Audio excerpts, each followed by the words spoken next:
E após a disputa eleitoral, a senadora Simone Tebet voltou a Brasília para fazer parte da equipe de transição do novo governo. Ela apresenta hoje o relatório de um projeto que institui a Lei de Responsabilidade Social. A gente vai até o Senado, então, para conversar com a Basília Rodrigues, que está junto com a senadora e que conversa conosco ao vivo. Basília, com você. Oi, tudo bem? Jairo, Marcela, todos os nossos espectadores aí no Live CNN. Olha, a gente está hoje aqui na CNN Brasil com a Simone Tebet. É a primeira vez que a senadora fala com a CNN depois da corrida à presidência da República, né? Foi um momento ali muito tumultuado, aguerrido também, em que a senhora se colocou como a candidata do Centro Democrático, dessa terceira via. Foi bem votada entre os candidatos da terceira via, mas não o suficiente para quebrar a polarização instalada de Lula e Bolsonaro. Como é que a senhora sai dessa corrida eleitoral? Para mim é bem importante essa entrevista, aos nossos espectadores também, porque é a primeira vez que a senhora está falando com os nossos ouvintes, quem está acompanhando na CNN Rádio e também pela televisão, os nossos espectadores. É interessante saber o seu sentimento. Obrigada, Basília. Quero cumprimentar a todos que estão nos acompanhando pela CNN. Bom dia a todos. Um prazer poder estar aqui falando depois do segundo turno pela primeira vez. Eu saio com a sensação de dever cumprido, saio muito em paz, sabendo que a gente tinha muita dificuldade, né? A chance de se eleger era o quê? 5%, 3%, 1%. Mas eu tinha convicção da necessidade do fortalecimento do papel dos partidos de centro no Brasil. Isso serve para cá e serve para o mundo, não é? Só existe democracia forte, e a democracia forte ela é importante para evitar os extremos, a extrema-direita, a extrema-esquerda, de chegar ao poder, quando nós temos partidos de centro bem constituídos, bem fortalecidos. Quando o maior partido de centro no Brasil, que é o MDB, ele começou a diminuir a sua força nacional, porque hoje ainda é o maior partido nos municípios, ele deu sorte ao crescimento da má política. Então, eu sabia que tinha uma missão a cumprir, Basília. A minha candidatura era muito mais política do que eleitoral. É plantar semente para uma colheita coletiva no futuro. Nós estamos falando para 2024, nós estamos falando para 2026, o fortalecimento do centro democrático. Então, eu fiz uma campanha no primeiro turno propositiva, onde fui talvez uma das únicas que tem efetivamente, ao lado de Ciro, apresentado programas de governo, propostas de governo, indo para debate, né? Eu não sei fazer nada pela metade, tudo que eu faço eu me entrego, e procurei dar o meu melhor. Então, acho que saio fortalecida na medida em que eu acho que cumpri, mesmo sem perceber, um papel fundamental também.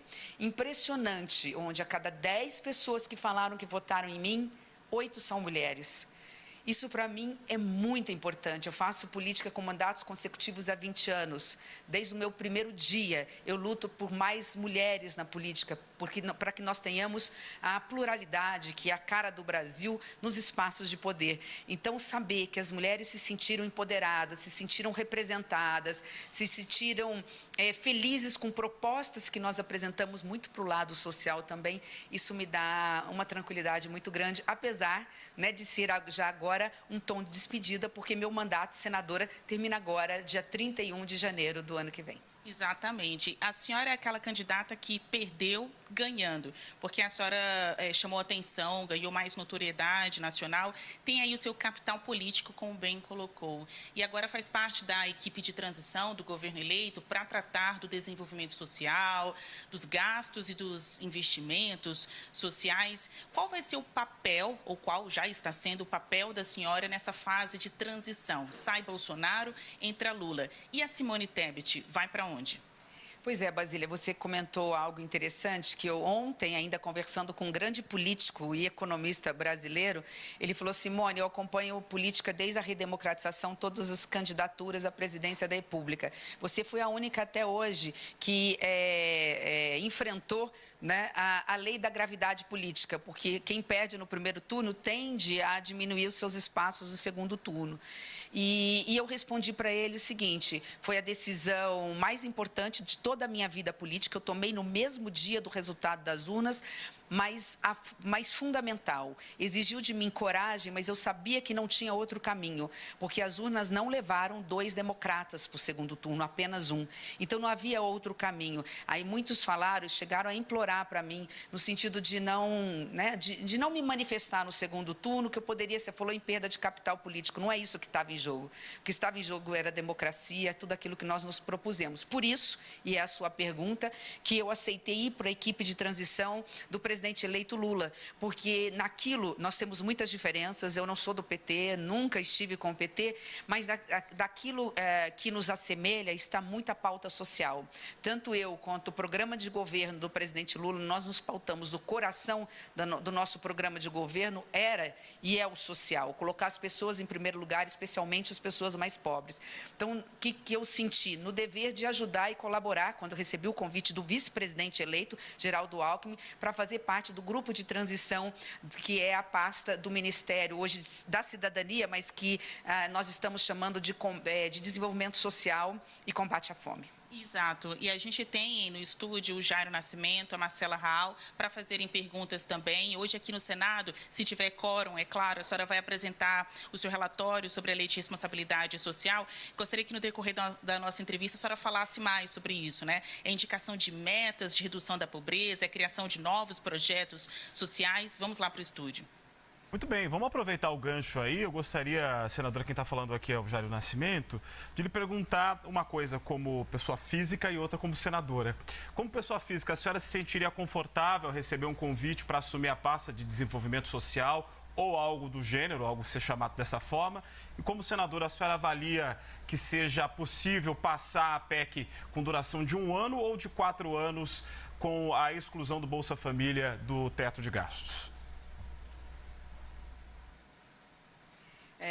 Vou ser bem econômica na resposta, já as 2 perguntas que você me fez. Eu faço política desde os meus 14 anos, quando eu lutei por Direta Já. Então, assim, eu tenho muito mais tempo de política fora de mandato do que com mandato. Eu tenho 20 anos de mandato. E eu vou continuar fazendo política independentemente de ter mandato eletivo, de ser convidado ou não para assumir qualquer ministério. Não houve essa conversa, nem do primeiro turno para o segundo turno. Aliás, eu deixei muito claro, logo na primeira conversa com o presidente Lula, entre o primeiro e o segundo turno, antes dele começar a falar. Eu falei, presidente, meu manifesto está pronto, eu vou declarar apoio e voto. Agora, o meu envolvimento na campanha só depende do senhor aceitar algumas propostas do meu programa de governo, colocar a educação infantil, educação do ensino médio como prioridade nacional do governo federal, um ministério mais paritário com homens, mulheres, negros, pessoas com deficiência, igualdade salarial entre homens e mulheres, zerar a fila do sistema de saúde, de cirurgias, exames e cirurgias eletivas e consultas que ficaram represadas na pandemia. Enfim, foram 5 propostas e eu estou aqui para dizer que nós não estamos aqui para conversar sobre nada que não seja isso. Então, deixar bem claro que nós não conversamos sobre esse assunto e sim, eu estou pronta para ajudar a qualquer momento. Como eu disse, aquilo que eu tenho sinergia com o governo eleito, né, é a pasta social. Nós temos sinergia na pasta da educação, na pasta social e temos sim, porque eu sou liberal na economia, algumas divergências na pauta econômica. E aí respondo a sua segunda pergunta.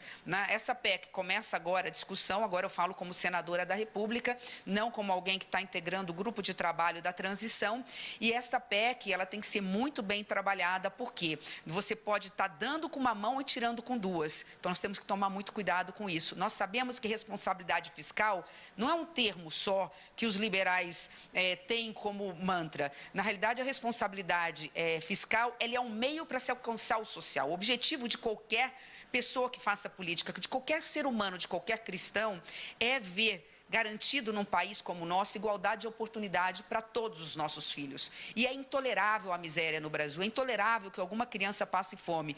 Mas se nós não tivermos um mínimo de responsabilidade com o dinheiro público, nós podemos estar dando o Auxílio Brasil e tirando com uma inflação galopante, com juros altos que vai impactar na paralisação da economia e com isso com mais desemprego ou mais empregos formais indo para a informalidade. Então, o que eu prego? Sim, fora do teto de gasto este ano, ano, até porque isso foi uma promessa de campanha e esse é um legado do atual presidente, né, que houve um total descontrole das finanças públicas, mas se ele for estendido por 4 anos fora do teto, aliás, é uma discussão um pouco morta, porque o próprio governo já falou que vai acabar com o teto de gastos, mas tem que colocar uma âncora fiscal no lugar, mas seja qual for a âncora fiscal se coloque, enfim, que ele, se ficar fora dessa âncora fiscal, que se assuma já imediatamente nessa própria PEC, estou falando como senadora, compromissos para você reduzir gastos. A reforma administrativa, a própria reforma tributária que vai fazer a economia girar e que está parada, já pronta para ser votada na CCJ e no plenário do Senado ainda este ano, se quiser. Ou seja, eu advogo que seja por 1 ano, mas se for por 4, que se faça o dever de casa, que fale, eu vou gastar mais nos 4 anos para garantir dar pão a quem tem fome, mas vou assumir compromissos no enxugamento de máquina, em aprovar reformas estruturantes que façam a economia voltar a crescer, gerar emprego e renda. E eu falei que ia falar pouco, acabei falando muito, mas peço desculpa. É que o assunto é ótimo, né? A gente está em dia de PEC. Marcela? Senadora, obrigada por falar com a gente. Pode falar aqui à vontade. Inclusive, a Basília chegou a falar sobre o seu projeto que cria a Lei de Responsabilidade Social, né? Chegou a citar que você deve apresentar esse texto se tiver quórum. Fala um pouquinho mais, então, desse projeto para a gente, o que ele representa exatamente. E também aproveitando, e no mesmo gancho aí, já que a senhora participa da equipe de transição nessa área de desenvolvimento social, qual que é a principal dificuldade que a senhora enxerga para o próximo governo? Bom, Marcela, o grupo de transição começa agora e nós temos não só o nosso grupo, os 31 grupos têm 2 prazos fatais. Nós estamos, assim, em cima do tempo. Nós temos o prazo do dia 30 de novembro, todos os grupos, para apresentar um primeiro relatório, que é o do diagnóstico, como é que está a estrutura organizacional de cada ministério, né? E dentro dessa estrutura, como que estão ali as políticas públicas daquele ministério. A partir daí, nós temos mais 12 dias, portanto, até 12 de dezembro, para apresentar o nosso segundo relatório. Esse segundo relatório já seria com a parte de ações, políticas públicas, programas inovadores, aquilo que deve continuar, aquilo que precisa ser aprimorado, aquilo que tem que sair, né, cair fora. O primeiro relatório ainda inclui, é importante mencionar, já uma nova estrutura organizacional que nós estaremos sugerindo ao presidente eleito para que ele possa já incluir na medida provisória, a primeira medida provisória a ser entregue no dia 1º de janeiro, quando ele tomar posse. Esse grupo de trabalho, no nosso caso, nós temos 7 membros, são 7 coordenadores que têm a mesma hierarquia, não há coordenador maior nem coordenador menor. Nós temos 2 ex-ministras, inclusive, da pasta do Ministério da Cidade, uma senadora da República, nós temos assessores técnicos, mas todos nós estamos nivelados para falar sobre o assunto com a mesma autoridade, para deixar claro. O nosso relatório da Lei de Responsabilidade Social é um relatório de um projeto do senador Tasso Gereissati, ele apresentou em 2020, 20 anos após a Lei de Responsabilidade Fiscal. Ora, se a gente tem uma lei que imputa responsabilidade com dinheiro público, né, e põe metas, estabelece critérios, inclusive segurando, fechando a torneira, ora, nós não podemos não ter uma lei de responsabilidade social. O coração desse projeto, de forma muito simples, porque ele vai ser muito alterado, vai ter pedido de vista, a gente vai trabalhar em concomitância também com o grupo de trabalho que vai estar analisando como é que está o programa. Eles são 2.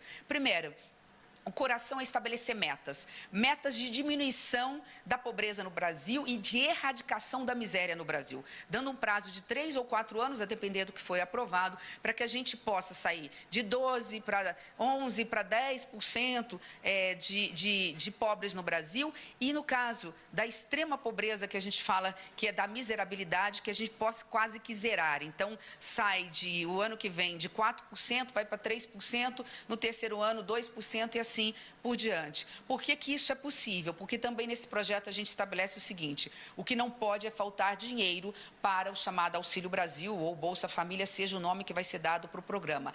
Temos fonte de custeio para isso dentro da Lei de Responsabilidade Fiscal, a gente estabelece critérios, cortes proporcionais de gastos tributários, que a gente sabe o que é isso e tudo mais. E o segundo ponto é organizando todos esses programas sociais em pelo menos 3.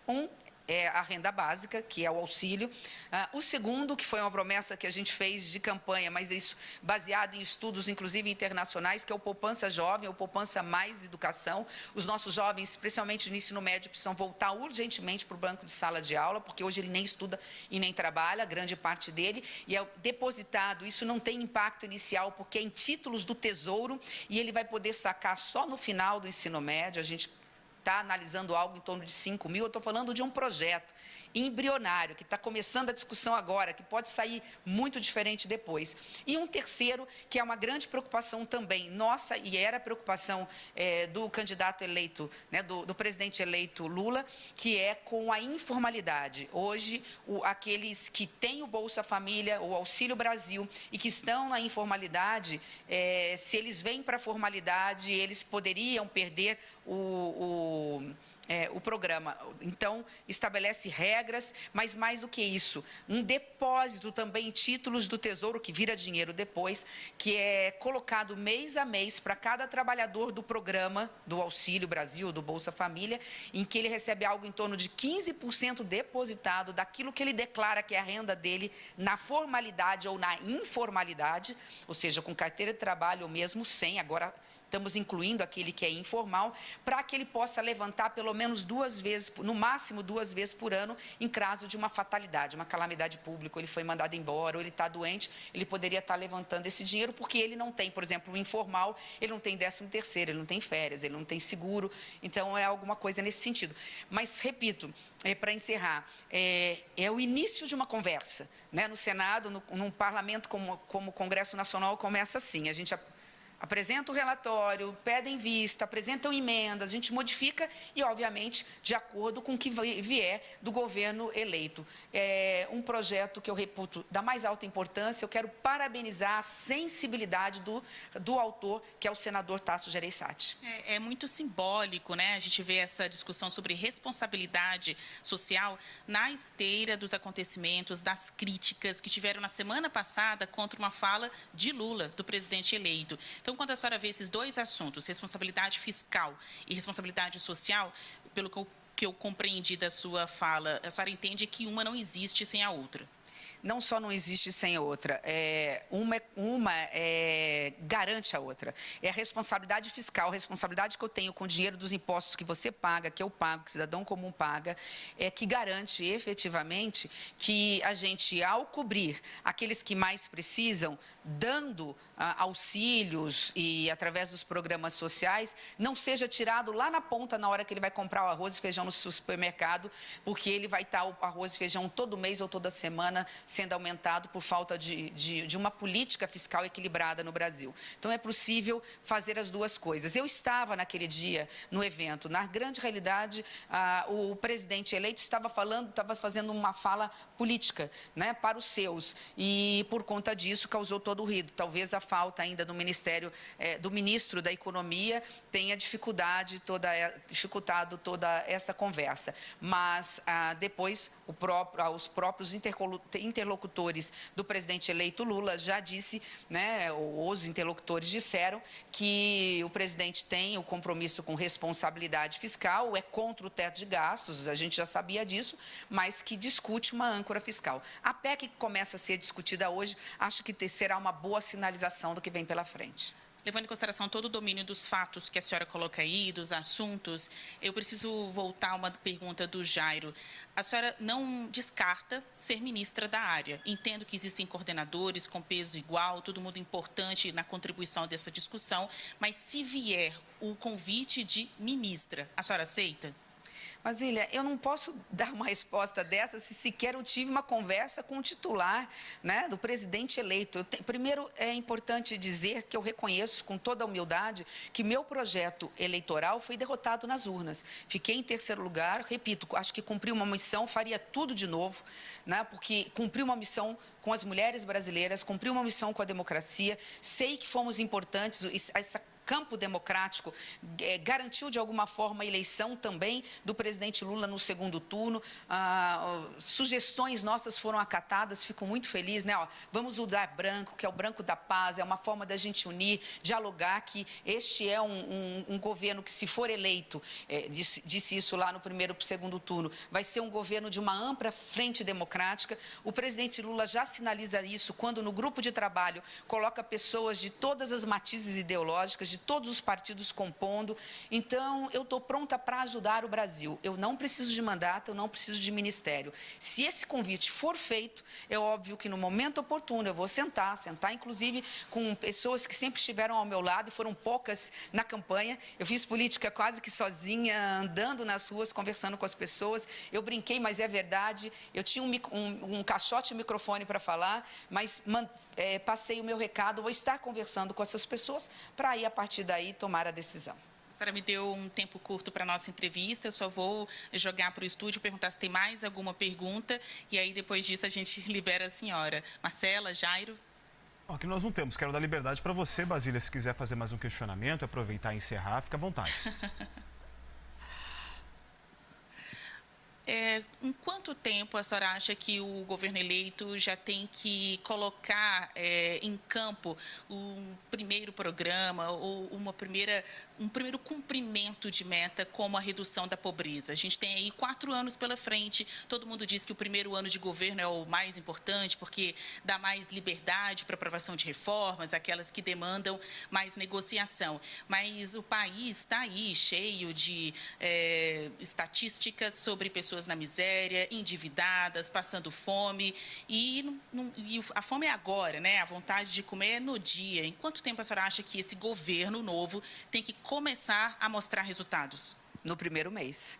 E é possível. Claro que você tem metas, né? Você tem ações que conseguem ser executadas no primeiro mês, outras no primeiro ano, e outras levarão 4 anos para serem cumpridas. Mas, se você mesmo disse, quem tem fome tem pressa. É possível, a gente tem que repensar o cadastro único, que parece que está todo desmontado, voltar que o cadastro único seja feito por quem realmente entende. Eu fui gestora municipal 2 vezes, fui prefeita de município de porte médio. Eu sei que quem entende de assistência social são as assistentes sociais, o grupo da Secretaria Municipal de Assistência Social, porque são eles que entram dentro das casas das famílias. Eles que veem se as crianças estão vacinadas, se elas foram para a escola, se o pai de família precisa de uma qualificação para ser reinserido no mercado de trabalho, se a mulher está sendo violentada, se ela precisa de um microcrédito para abrir uma portinha e abrir um salão de beleza ou abrir um negócio para poder cuidar da sua família. Então, esse cadastro único vai ser fundamental. Para isso, o período do governo de transição.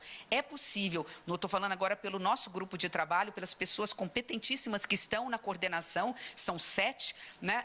Juntamente com uma turma que vem voluntariado. Tem gente que falou assim, eu pago a minha passagem, eu pago a minha estadia, eu estou pronta para ir para Brasília, ficar 15 dias para ajudar. São pessoas que estão fazendo isso por generosidade, porque sabem a importância de não se deixar uma única criança dormindo com fome no Brasil. Então, a gente tem condições, até o dia 12 de dezembro, de apresentar um bom projeto para o governo, para o presidente Lula, para que ele possa começar a executar já a partir de janeiro do ano que vem. Tá certo. Obrigada, senadora Simone Tebet, Jairo, Marcela, obrigada pela parceria, e a senhora por ter recebido a CNN Brasil com exclusividade aqui no seu gabinete. Até mais. Tchau, tchau. Muito bom, obrigada, Basília, obrigada, senadora, um ótimo dia para vocês, obrigada pela participação aqui.